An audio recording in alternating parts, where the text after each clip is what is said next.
د کیسې نوم دی د خپلې مېرمنې قاتل. وای په یو کلي کې یو ځوان د خپلې مېرمنې سره اوسېده. یو ورځ د خاوند له خپلې مېرمنې سره په یوه خبره جنګ شو او خاوند ته یې ډېره غوسه راغله. نو خاوند یې ښځه په سر ووهله او ښځه مړه شوه. د خاوند اراده نه وه چې ښځه یې مړه شي. نو خاوند یې ډېر خفه و په دې خاطر چې د ښځې د ورونو او خسر لخوا ورته څه ضرر ونه رسېږي. نو د ډېرې وارخطایۍ نه له کوره د باندې راووته. د ښځې خاوند ته په لاره کې یو زوړ بوډا سړی په مخه ورغلو او هغه ته یې ټوله کیسه وکړه چې زما څخه خو داسې غټه غلطي وشوه، نو اوس راته د خلاصي لاره وښیه. هغه بوډا ورته ویلې دا خو غټه خبره نه ده، یو ښایسته ځوان به وګورې او کور ته به یې رادننه کړې چې د ما سره مرسته وکړه.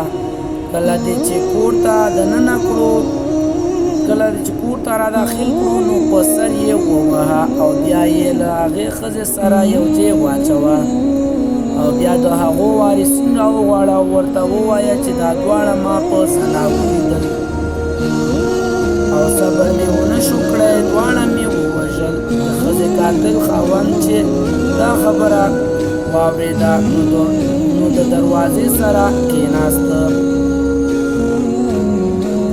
چې ګوري نو یو ښایسته دنګ ځوان راغی. نو سړي په یو چل خپل کور ته ننویست او بیا یې په سر ووهه، مړ یې کړو او بیا یې د ځوان جسد لاس له خپلې مېرمنې له جسد سره یو ځای کړ. بیا یې خاوند د ښځې وارثینو راوغوښته او کیسه یې ټوله ورته وکړه چې ستاسو لور خو ما له دې سړي سره په بدکاري ولیده، نو دواړه مې مړه کړل.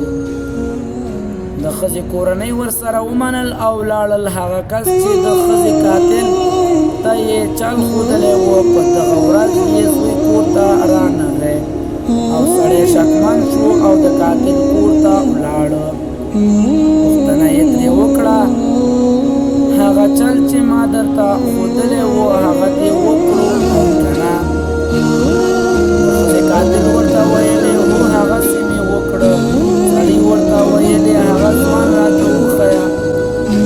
هغه ځوان چې یې ورته وښوده ګوري چې د همدې سړي زوی ده. بوډا چې خپل زوی په وینو کې لتپت ولیده، نو ډېر یې ورته وژړل او ځوان ته یې ځکه څه نه شو ویلی چې دا چل ورته همدې سړي ښودلی و. عبرت: ګرانو وروڼو، په دې کیسې کې موږ ته 3 درسونه دي. اول درس دا دی چې هېڅکله به انسان په سر نه وهې. که ستا اراده د هغه د مرګ وي او که نه وي، ځکه د سر سره خامخا مرګ تړلی دی. دویم درس: په ژوند کې چاته غلطه مشوره مه ورکوه. دریم درس: د بل چا تباهي او بربادي مه غواړه. لکه څنګه چې عبدالرحمن بابا وایي کوهي مه کنه د بل سړي په لار کې، چیرې ستا به د کوهي په غاړه لار شي. د بل چا په لاره کې چې کندې جوړوي، نو په خپله به ولېږي پکې. ګرانو دوستانو، د داسې نورو عبرتناکو کیسو لپاره زموږ چینل در سره سبسکرایب